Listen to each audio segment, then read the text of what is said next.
Good evening, ladies and gentlemen. I'm Eric Stillman, CEO of Jewish Federation and Jewish Foundation of Nashville and Middle Tennessee. And I'm Leslie Kirby, Vice President of the Jewish Federation and Chair of our Task Force on Israel and Antisemitism. We'd like to welcome you to our No Hate in the State, Shine a Light on Antisemitism event. Thank you for joining us.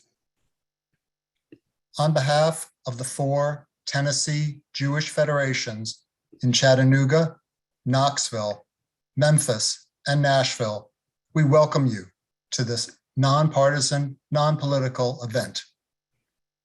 Jewish federations are central, voluntary, communal organizations. We represent 25,000 Jewish Tennesseans. We work with agencies, congregations, community centers, schools, and partner organizations in all of our communities.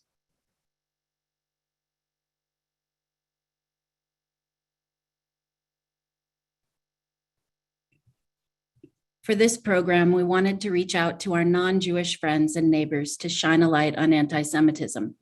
We want to explain why our community is so concerned about the recent rise in anti-Semitism and to talk about our day-to-day lived experiences with anti-Semitism. We chose this date, January 27th, because it is International Holocaust Remembrance Day, which commemorates the date of the liberation of Auschwitz, the largest and deadliest of the Nazi concentration camps during World War II. But our focus today is not just on the past. We remember the past in order to actively create a better present and a better future. For we as Jews know all too well that despite vows of never again, anti-Semitism continues to rear its ugly and dangerous head in a very real and present way throughout the world, across all the US, and yes, in Tennessee.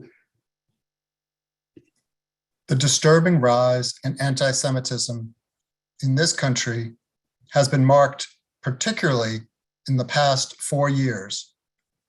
In 2018, the deadliest attack in the United States history for anti-Semitism resulted in 11 Jews being murdered at the Tree of Life Synagogue in Pittsburgh. Then in 2019, a congregant saving the life of her rabbi was killed in an attack by an anti-Semitic killer in Poway, California. And then most recently, many, or perhaps even all of us, saw the events that unfolded in Colleyville, Texas. Now, we watched in horror on Saturday, January 15th, as Rabbi Charlie Citron Walker and his congregants were held hostage for 11 hours in Congregation Beth Israel in Colleyville, Texas. When Rabbi Charlie spoke at a service of healing and resilience 2 days after that ordeal, he said, "We stand together against hatred, bigotry, and violence. We stand together in love and support of each other. We stand together in words and deeds. We stand together understanding that our actions matter." During the hostage taking at Congregation Beth Israel in Colleyville, Texas, twice the gunman spoke on the phone with Rabbi Angela Buchdahl at Central Synagogue in New York. The gunman thought she was powerful enough to get his demands met. This is an anti-Semitic stereotype. 6 days later, Rabbi Buchdahl said these words during her sermon at Friday night Shabbat services, reflecting on how to cope with what happened. Our Jewish tradition tells us that we are not meant to do this only with other Jews. We need to partner with people of every faith and good faith in the fight against anti-Semitism, racism, extremism, and hatred of every kind. We cannot do it alone.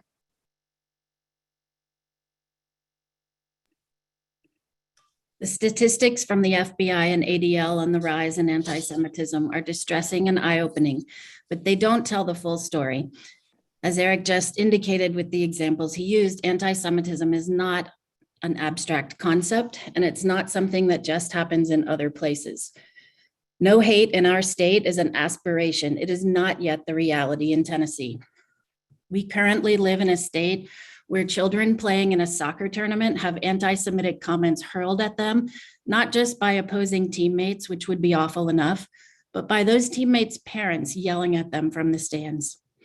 We live in a state where a 5th grade girl has a classmate pretend to point a gun at her, telling her that he's going to shoot her because he's Hitler and she's Jewish. We live in a state where members of the business community are bombarded by anti-Semitic comments in their workplaces. And we live in a state where Pulitzer Prize winning books about the Holocaust are banned by local school boards.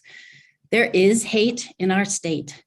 Anti-Semitism is an existing and ongoing problem, and we all have to work collectively to own our own pieces of it.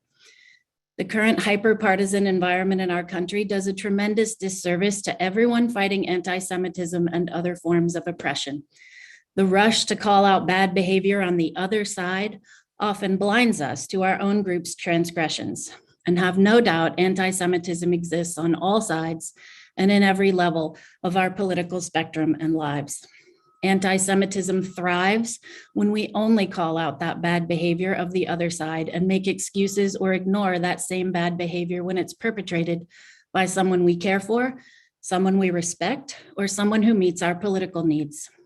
We must be equal opportunity in calling out anti-Semitism everywhere we see it. When it's in the form of a friend's social media post, when it's in the form of a colleague's joke at work, and when it's in the form of statements and deeds from members of our own political parties. There is no acceptable level of anti-Semitism, just like there is no acceptable level of racism, sexism, or any other oppressive system. We must have the strength and demonstrate the leadership to clean our own houses and not afford ourselves the easy out of saying, but what about them? Please note that calling out anti-Semitism doesn't have to be hateful. Of the multiple reports of anti-Semitism that we get every single month at the Federation, most of the incidents stem not from malice, but from ignorance. Sometimes people exhibit anti-Semitism because they don't know better or because they don't think through the consequences of their words and actions. We need to use teachable moments for educating and have the grace to allow people to learn and grow. Fear begets fear, anger, and anger begets more anger. Neither of those things lead us to a better future. Being able to learn from our mistakes and plan for a better, brighter, different future is part of what makes us uniquely human, and it is the essence of what International Holocaust Remembrance Day is all about. Our goals tonight are for you to learn what is anti-Semitism, to take the pledge that you will not participate in any anti-Semitic words or actions, and that you will speak up when you hear or see others using anti-Semitic words or engaging in anti-Semitic actions. Now we want to thank Governor Lee for his proclamation and Lieutenant Governor McNally for his Senate joint resolution commemorating International Holocaust Remembrance Day and for standing against anti-Semitism. At this time, we will now hear a message from Governor Bill Lee.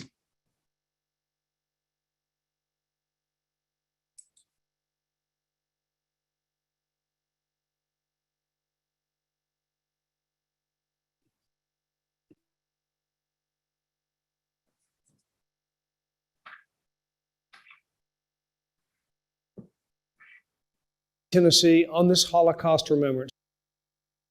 Hey, Tennessee, on this Holocaust Remembrance Day, people in Tennessee and across the world have an opportunity to honor the survivors and remember the millions who were tragically killed during the Holocaust.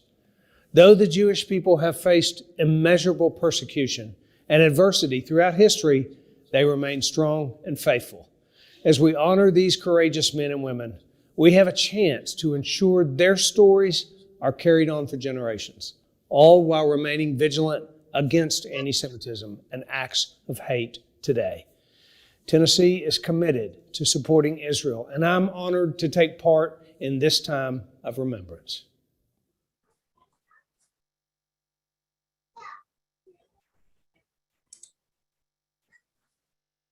We thank Governor Lee for his message, and now we're honored to ask Haley Wilgus, anchor from News 2 WKRN TV, to serve as our MC.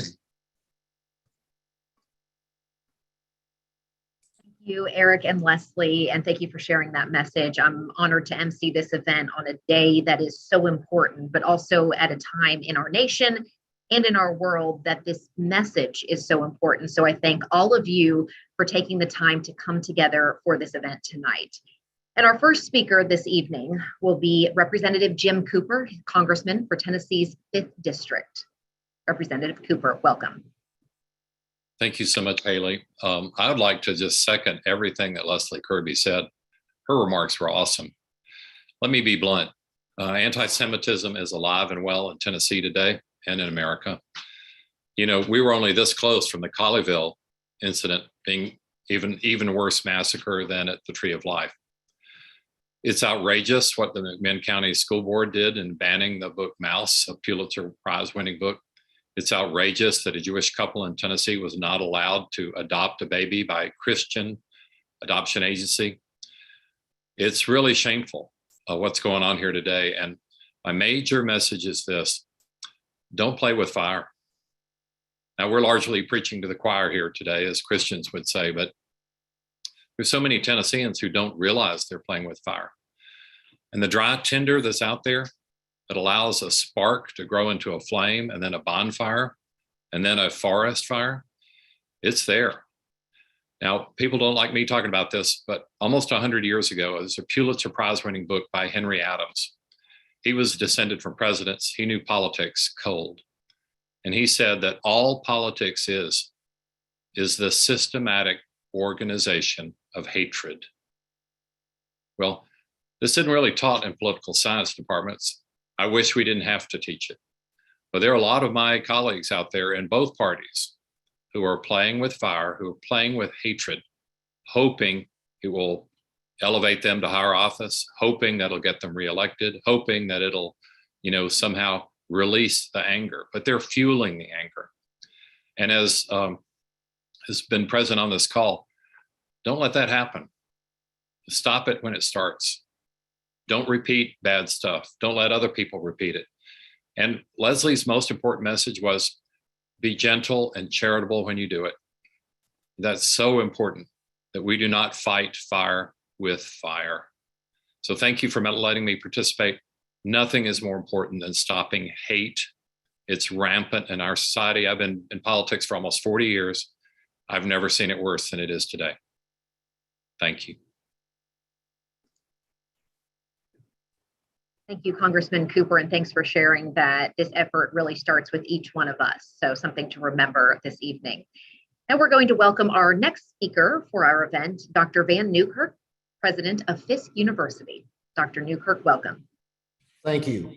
I'm a historian, and it boggles my mind that I wrote a story in 2010 that was called That Spirit Must Be Stamped Out. It was about the castration of a young Jewish man in North Carolina. It was in 1925, almost exactly 100 years from now, from today. And what was so tragic about this story, this young man was castrated simply for dating a young woman who was white. And the leaders of the town, which was Williamston, North Carolina, major leaders of the town took part in this event. The one thing that happened that I don't think they expected at that time was that the young man would live and survive and was able to identify the culprits in the crime. And it caused North Carolina as a state to take a deep look at itself. It caused North Carolina to go back and to investigate and actually to prosecute someone for lynch mob and for mobbing a young man. But that environment that we were in in 1925, I see some of those same tenets rising their head today all across the nation, right here in Tennessee. And it's a tragedy to see those things happening in our country, because this country was built on the virtues of humanity and the virtues of people being able to cross the Atlantic and start a new life. And I think that's important for all of us to have those opportunities. And I think as we look at this polarization and some of the hate-filled messages that are coming out of Congress, we've got to be able to go out and stand in front of that message and put our own message out. Now, I agree with our past presenters who said we've got to say it in a nice tone. We've got to make sure that we are out there in front of the message and making sure that we get our message out of love and hope and of inclusiveness. And I think that's the key part that we've got to do as a society, and all of us have to do it, to stop anti-Semitism. Because for me, that case that I wrote about in 2010 was a case that I felt that was very much a part of our country. And I think we want to make sure that those cases don't come back to haunt us again. And we want to move forward as not only as a state, but as a nation, move forward as we hold each other hand in hand and as we love our brothers. Thank you.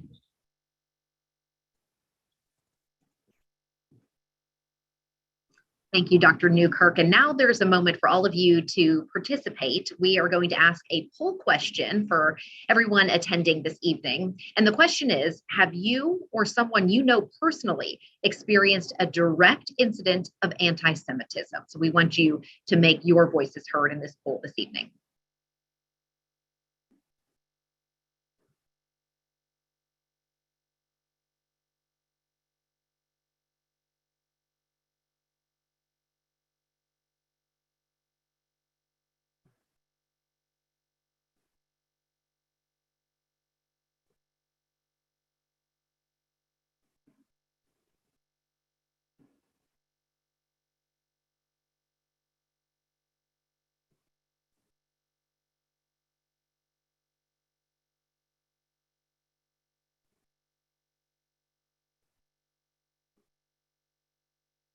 So it looks like just about everyone has voted. If we can share the results of the poll to see that.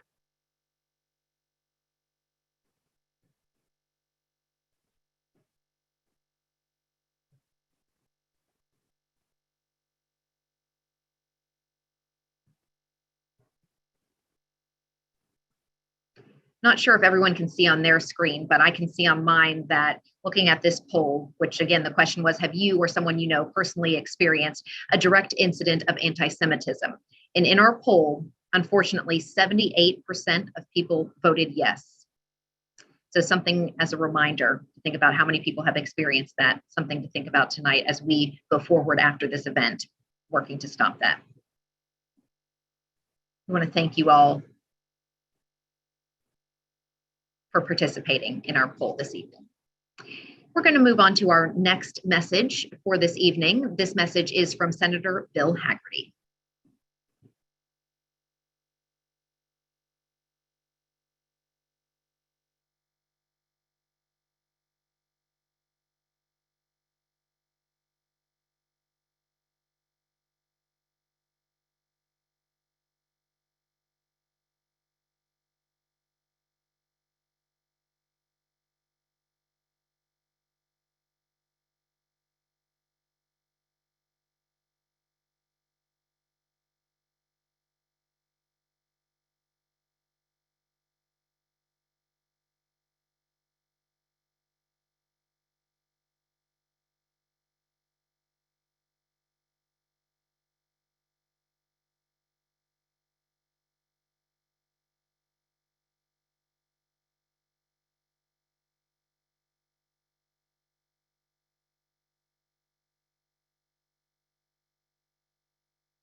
Good evening. Though I greatly wish to be with you in person, I'm honored to join you virtually on this important evening as we reflect, remember, and dedicate ourselves to saying never again to the evil that was perpetrated by Nazi Germany, and as we come together to fight the resurgence of anti-Semitism today. I want to thank the Jewish Federation and the Jewish Foundation of Nashville and Middle Tennessee for your tireless efforts to combat and root out anti-Semitism from wherever it appears. Anti-Semitism has no place in our world. It has no place in America, and it has no place in Tennessee. We must stand up against it at every turn. You'll certainly hear my voice against this prejudice in the United States Senate and in my home state of Tennessee. While in office, I've taken action to condemn hatred and violence against the Jewish people. In addition to co-sponsoring a Senate resolution condemning the rising tide of anti-Semitism, I introduced legislation to resupply Israel's life-saving Iron Dome defense system in the wake of the nefarious attacks backed by Iran. Immediately after Israel had endured the worst sustained terror attacks in recent years during that 11-day conflict with Hamas, I traveled there to Israel to underscore to our strongest ally in the Middle East that our nation, America, will always stand with Israel. The responsibility to defend our Jewish neighbors and our friends in Israel not only lies with Congress, but it falls upon each of us as individuals. In our conversations and in our communities, we have the power to stand up against hatred and put an end to anti-Semitism. Let's learn from the evil found in our world's past so that we can protect our future. Let's link arms in fighting anti-Semitism and renew our resolve to stand up and speak out against this and all prejudice. Together, we can ensure that Tennessee remains a state in which hatred has no home. Thank you all, and may God bless.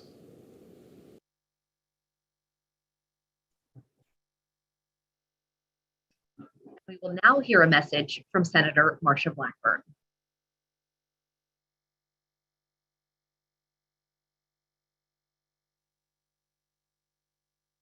Every day, each one of us should use our time, efforts, and energy to be a force for good and to fight against evil. And today, as we mark the remembrance of the International Holocaust Remembrance Day, it is important for us to recommit to that, to mark a memory for the 11 million lives that were lost, the 6 million Jewish lives that were lost in the Holocaust, and to say we will fight evil and we will stand for good. I'm U.S. Senator Marsha Blackburn, and on this Remembrance Day, I wish you all well.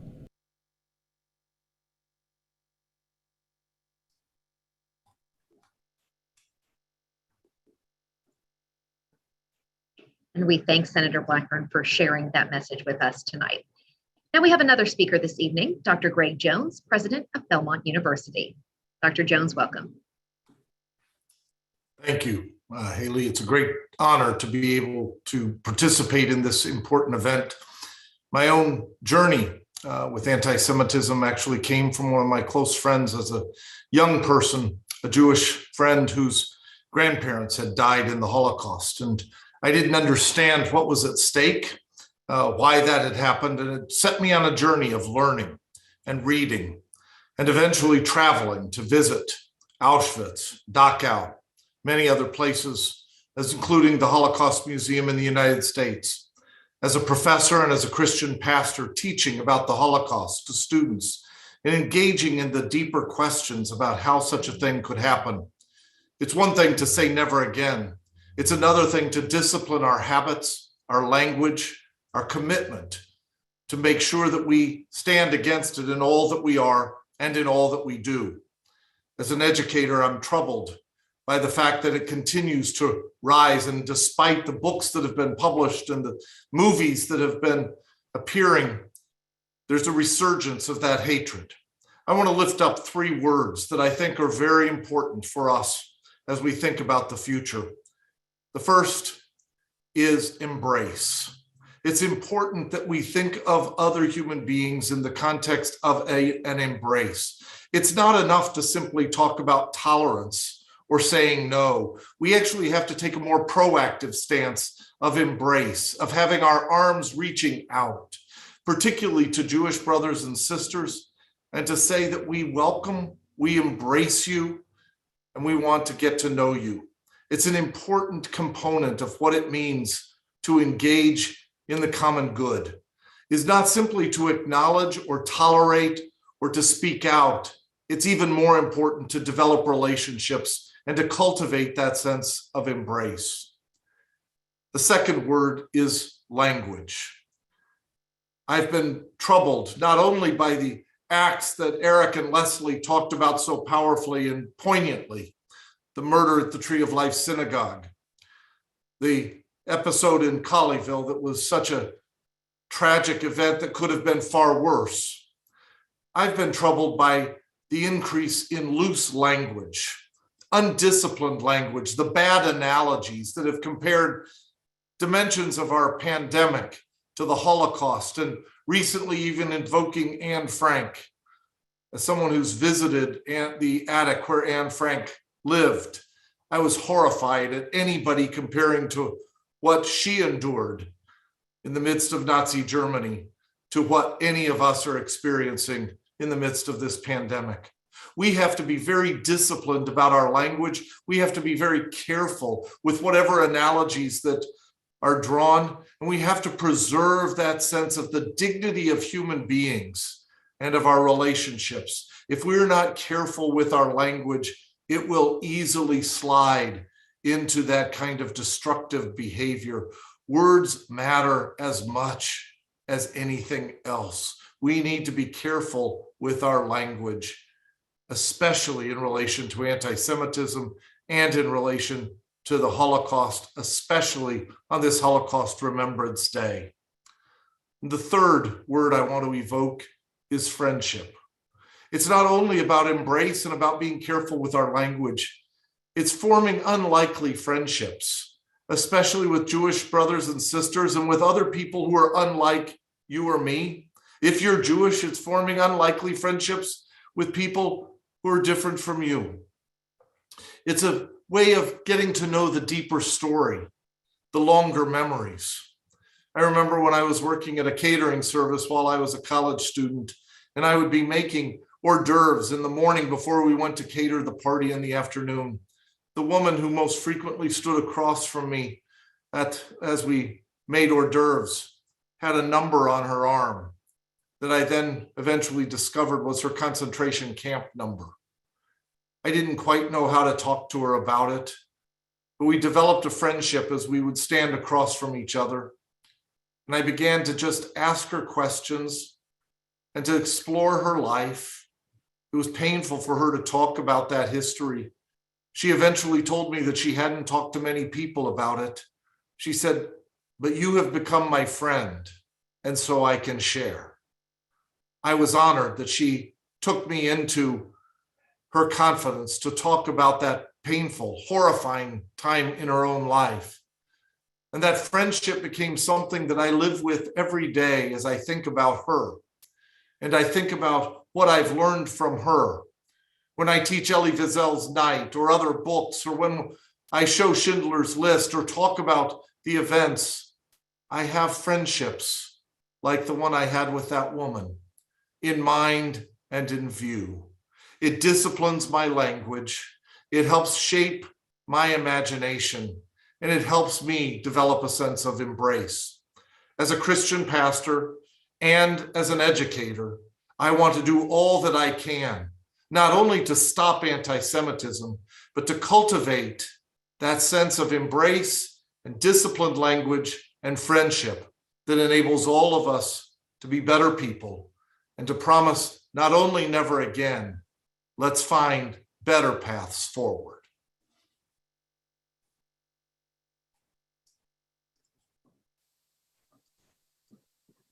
Thank you, Dr. Jones, for sharing, especially those personal experiences that we know meant a lot to you. And thank you for sharing that with us tonight. Our next speaker this evening is Seth Bernstein, President and CEO of Alliance Bernstein. Welcome. Thank you very much. I too was quite moved by Reverend Jones's comments, but I wanted to share some recollections of my own. Growing up in suburbia in the late 1960s in an assimilated Jewish household, I was certainly aware that World War II was a defining event in the lives of my parents and grandparents. I knew my father's unit had either liberated or toured a concentration camp in northern Germany, but he would never, ever talk about it. Suffice to say, direct traces of the Holocaust were absent from the Sylvan Hills of Essex County, New Jersey. The first time I met several Holocaust survivors was when my sister and I visited my father's family in Israel the summer after the Yom Kippur War in 1974. Several survivors lived in my uncle's apartment building with us. I was initially shocked and scared by those who were outwardly damaged. I remember a woman named Rachel who had been deeply affected and suffered from terrible delusions. A survivor of Sobibor, I think, a death camp in what is now Eastern Poland, which in merely 17 months, 250,000 Jews perished. No one in the building knew how she'd ended up in Israel, but she was in an outpatient psychiatric program along with a number of other neighbors. Raquel took a particular and very uncomfortable interest in both my sister and me, always trying to hug us and speaking Yiddish, which was and is unintelligible to me. I learned years later from my aunt that Raquel had been a teacher and lost her children at some point during the war. My aunt, who did speak Yiddish, explained that Raquel confused my sister and me for her lost children and was upset that we didn't understand her when she spoke to us. The experience left me frightened and fearful of survivors. Luckily for me, that summer in Israel was not my only opportunity to interact with survivors. If it were, I would have never seen another important facet of a survivor's epic story. My parents separated about the same time my sister and I were in Israel, and we moved to New York City. And I attended junior high school on Manhattan's Upper West Side. The Upper West Side had long been home to a large and influential Jewish community. However, after the war, it was the principal destination for Holocaust survivors who were lucky enough to secure visas to come to the United States. I attended school with several children of survivors, and despite the numbers tattooed on their left forearms of their parents, their lives and families were not at all different from my own. As I've thought about it over the years since, I've been struck by the exquisite joy and satisfaction those survivors must have felt outliving the nightmare they were forced to endure and seeing their children and grandchildren grow into adults. I have two thoughts that resonate with me that I'd like to share today. The first is that one would have to be oblivious to the fact that anti-Semitism remains a dire threat to all of us. While anti-Semitism has mutated over a millennia into a variety of noxious strains, it remains perhaps the only bigotry that flourishes worldwide as a timeless conspiracy theory, which is that Jews control the world.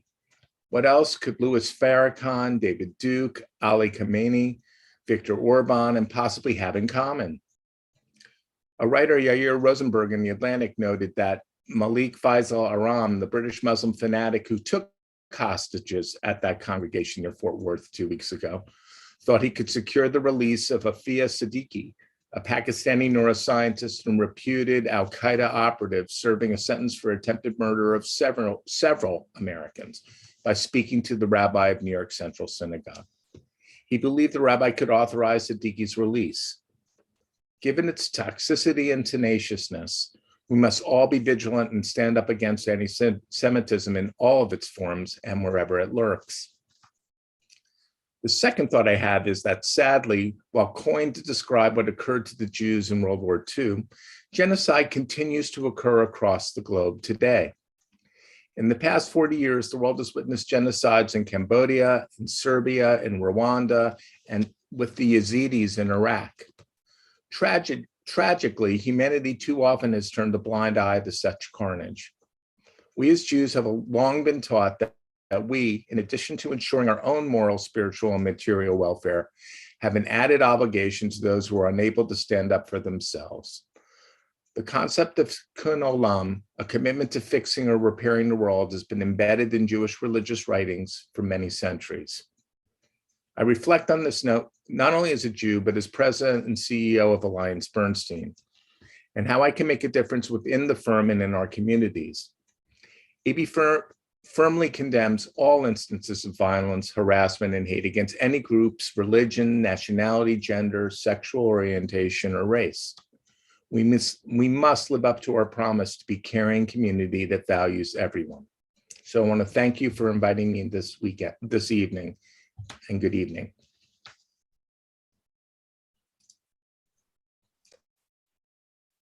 And thank you, Seth, for also sharing your personal stories. It means a lot to everyone who's attending tonight.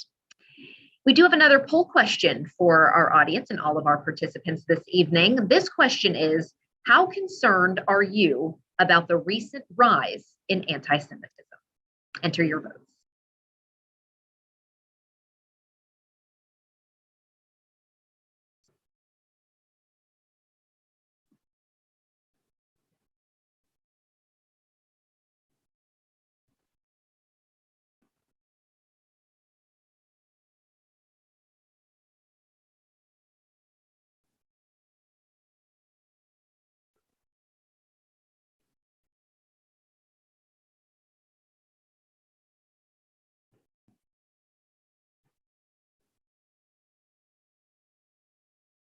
It looks like just about everyone has voted, and I think everyone would be in agreement, not surprised, that no one responded that they are not at all concerned. Just a few people responded a little concerned, but overwhelmingly, the majority of responses, 56%, came in as extremely concerned about the recent rise in anti-Semitism. Thank you for sharing your votes this evening. We're going to move on to our next speaker, and that is Dr. Adrienne Battle, Director of Schools for Metro Nashville Public Schools. Dr. Battle, thank you. Thank you and good evening. Thank you so much to Eric Stillman and the Jewish Federation and Jewish Foundation of Nashville and Middle Tennessee for inviting me to participate in this important event and speak with you all tonight. It's so important that we speak out against anti-Semitism every time we get a chance to. Every one of us is truly an individual, a unique person, and each of us deserves to be known for who we are and what we bring to this world. Each of us brings a special blend of qualities and quirks to the groups and communities we engage with every day. This is why in Metro Nashville Public Schools, we strive to make sure every student is known and that we're meeting each of them where they are to help them succeed. We want to know every student's strengths and weaknesses and interests so we can be sure they're getting the education they need. Now, we also know that being human beings means that none of us is perfect, and we can and sometimes should be criticized for our flaws, and that's okay. But one's gender is not a flaw, one's race is not a flaw, one's sexual orientation is not a flaw, and one's religion is certainly not a flaw either. These are not flaws. They're essential parts of what make us interesting and beautiful human beings. Unfortunately, not everyone sees the world this way. We continue to see too many of our fellow citizens attacked, sometimes with vicious words, sometimes with violent acts, simply for how they choose to worship. This makes no sense and it's not right, but it happens all the time, unfortunately. As educators, our responsibility is not only to inform students of the past, but also to connect the past to their present and their future. We work to develop empathy and compassion for their fellow students and their fellow humans on the planet, because that makes for a better society and a more well-rounded individual now and in the future. Developing that sense of empathy is rooted in our core curriculum and manifests itself in the stories of the past. There may be a lot of differences between Sylvia Mendez in California or Ruby Bridges in New Orleans or Anne Frank in Germany. Each of these children lived in a time when they were the minority and treated as a lesser, not because of who they were as individuals, but because of biological or cultural differences from the majority. Sylvia Mendez and Ruby Bridges were able to overcome their discriminators, and persecutors to live long, healthy lives. Tragically, Anne Frank was not. But it is important that our students understand and learn the story of their peers from generations past, not just so they can pass a test, but so that they can see themselves in their stories. Inherently, we all want to be treated equally and with compassion. Whether Black, white, or brown, you should be able to connect and empathize with people of other colors and backgrounds, whether Jewish, Christian, Muslim, Buddhist, Hindu, or non-believer. None of that should prevent you from reaching your goals and being able to live out your dreams. I wish that we could say that justice is on a linear upward trajectory.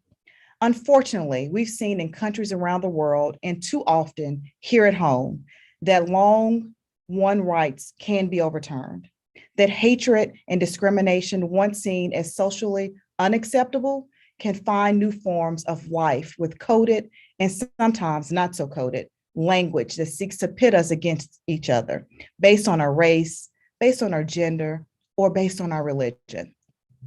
Calling out anti-Semitism, racism, and other forms of discrimination is an important part of our collective efforts towards a more empathetic, caring, and peaceful world. We should treat any Semitic attack the same way we would treat a racial slur or a sexist stereotype as an attack on all of us and the kind of community we all believe in. So again, thank you for the opportunity to be here this evening, and thank you for everything that each of you is doing and will continue to do to fight anti-Semitism. Thank you. Thank you, Dr. Battle, and thank you for sharing that message with all of the students here in Davidson County. Our next speaker is Rabbi Joshua Cullett from West End Synagogue. Welcome, Rabbi. Thank you so much. I want to begin by thanking all of those who join us today to speak up against anti-Semitism. Today, as we mark a new anniversary of the liberation of Auschwitz, we come together as we try to bring some light into the world. We are here because we are worried about the ongoing spread of the most pervasive and corrosive conspiracy theory of all times. We are here because even if we don't say it often enough, even if we would like things to be different, the truth is that we are afraid. We are afraid because even if Jews make for only 2% of the US population, we continue to be the #1 target of anti-religious hate crimes here in America. We are afraid because we have witnessed how some members of Congress have justified white nationalists while others continue to demonize the state of Israel. We are afraid because we just learned about the school here in Tennessee who is banning books like this one because they seem to be more concerned about rough language than about teaching about the Holocaust. We are afraid because 1 in 3 Jewish students have experienced anti-Semitism on college campuses here in the US during the last school year. We are afraid because we have heard the anti-Semitic chants of those who marched in Charlottesville in 2017. We have seen pictures with the anti-Semitic gear that was used by some of those who stormed the US Capitol a year ago. And we have read a variety of anti-Semitic remarks coming from a number of religious leaders belonging to all kinds of different religious denominations. Now, we know that all these hateful manifestations do not represent our nation. We know that we have a lot of allies and friends, and we are truly grateful for them. We are grateful for you for joining us today. But you know what? Even if we can count on our allies and friends, and that is something that certainly warms our hearts and our souls, that doesn't take away from the fact that today we are experiencing not only a spike in anti-Semitic events all around us, but also a normalization of some of that gruesome rhetoric that creates the conditions for anti-Semitism to thrive and to endure. We are so afraid, just for you to have an idea, that when we come to our synagogues, we are always trying to identify the closest exit door in case of an emergency. We are so afraid that we have to attend active shooter trainings and plan safety drills on a regular basis. We are so afraid that we have to continually look for extra funds to upgrade and secure our own buildings. And you know what? All of that takes a toll, a physical toll, a mental toll, and a spiritual toll as well. Synagogues and other Jewish institutions are called to be welcoming and warm places where people of all ages can pray, study, socialize, and embrace those who are suffering the most. Synagogues are meant to be open places to shelter the needy and to heal the wounded without having to risk being taken hostage by deranged terrorists with distorted views of who is running the world. So yes, we are afraid, but you know what? We won't let that fear to dictate the conditions of what we are all about. Today, we clearly state that we won't let fear paralyze us, and we won't let the anti-Semites win. Today, we are here to clearly state that we believe in hope, that we are stronger than those who want to destroy us, and that together we can create a reality in which there won't be any room for anti-Semitism, nor for other forms of bigotry, xenophobia, or hatred. Today, we are called to strengthen our resolve as we continue to shape a society that is proud of embracing people of different backgrounds, races, sexual orientations, and religions. Today, we remember that, as Auschwitz survivor Primo Levi once wrote, every time that a nation finds itself holding that every stranger is an enemy, we need to know that at the end of that chain, we will find a concentration camp. In other words, every time that we as a society play a scavenger hunt, signaling outcasts, we risk losing our essence as human beings. Every time we push for the type of uniformity that denies any chance for dissent, we all lose. When everything is painted in only one color, we endanger the spiritual state of our communal soul as we erase the precious diversity that makes for who we truly are. So despite the urge to point fingers at those who look like strangers to us, despite the lure of suppressing those with a different political view than our own, we should work to create a pluralistic and inclusive society, open to everyone that brings a generous heart to the mix, a society that is welcoming to all those who are invested in developing a diverse and multicultural space in our midst. The only way to defeat anti-Semitism is by investing in this kind of multicolored society. And that is why we as Jews, that is why we need to respond to anti-Semitism not by hiding who we are, but by proudly embracing our own Jewish identity. We need to respond to those who wish our demise by lighting Shabbat candles every week and by doing more tzedakah. We should do it by attending and supporting our synagogues and institutions, and by engaging in projects of tikkun olam as we continue with the holy work of amending this broken world. And while we do all of that and so much more, we need to continue building bridges, fostering new relationships, and expanding our circle of friends. We are all in this together, and together we shall overcome.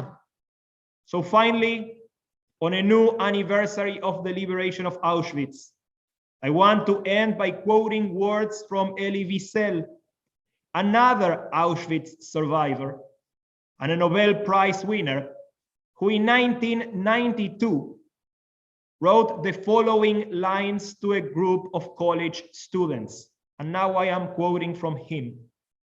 He said, "All collective judgments are wrong. Only racists make them. And racism is stupid just as it is ugly.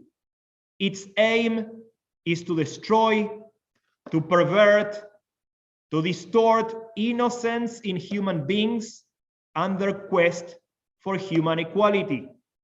Racism is misleading. There are good people and bad people in every community. No human race is superior. No religious faith is inferior. We all come from somewhere, and we all wonder where we are going. I know you have been tested during your years in school more than once, but the real tests are still ahead of you. How will you deal with your own or other people's hunger, homelessness, sexual or gender discrimination, and community antagonisms? The world outside is not waiting to welcome you with open arms. The economic climate is bad.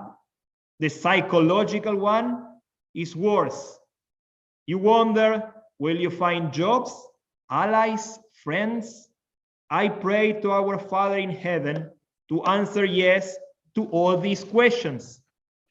But should you encounter a temporary disappointment, I also pray, do not make someone else pay the price for your pain. Do not see in someone else a scapegoat for your difficulties. Only a fanatic does that, not you. For you have learned to reject fanaticism.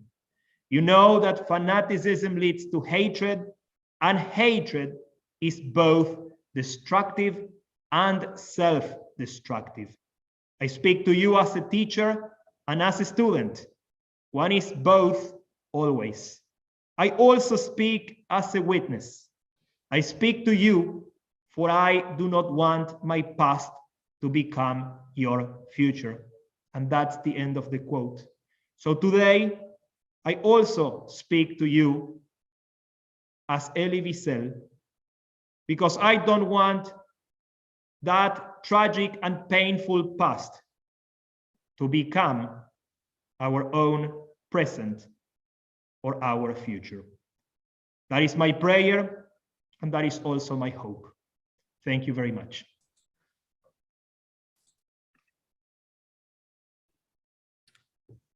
Thank you, Rabbi Kulik. That's the conclusion of our program tonight. Thank you, Haley, for shepherding us through the program, and to WKRN for broadcasting our event live. We would like to express our sincere gratitude to all of our speakers tonight for their thoughtful and moving and motivational comments. We sincerely appreciate your willingness to be what we call upstanders with us. I very much appreciated the personal experiences that each of you shared and your efforts to forge meaningful, real connections with our community. A common theme across the discussion tonight was the need to be courageous, creative, and kind in calling out anti-Semitism. The need to do so with grace and tolerance, and the power of us holding on to our hope and joining hands all together to fight this critical fight. Anti-Semitism is often the beginning of tyranny, but we know it is never the end, and the impacts of anti-Semitism reverberate throughout all aspects of our democracy.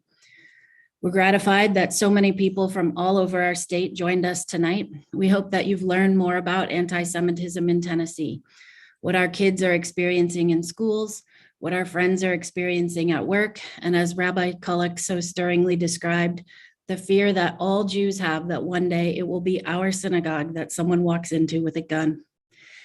If you're in education, please leave here tonight committed to call out anti-Semitism in your classroom. If you're in the business world, leave here committed to call out anti-Semitism in your workplace. And if you're in the political world, please leave here tonight committed to calling out anti-Semitism in the legislature and in the halls of Congress, even when it comes from your side. I'm going to turn it over to Eric now to talk about some action steps that we hope each of you will take. Thank you, Leslie.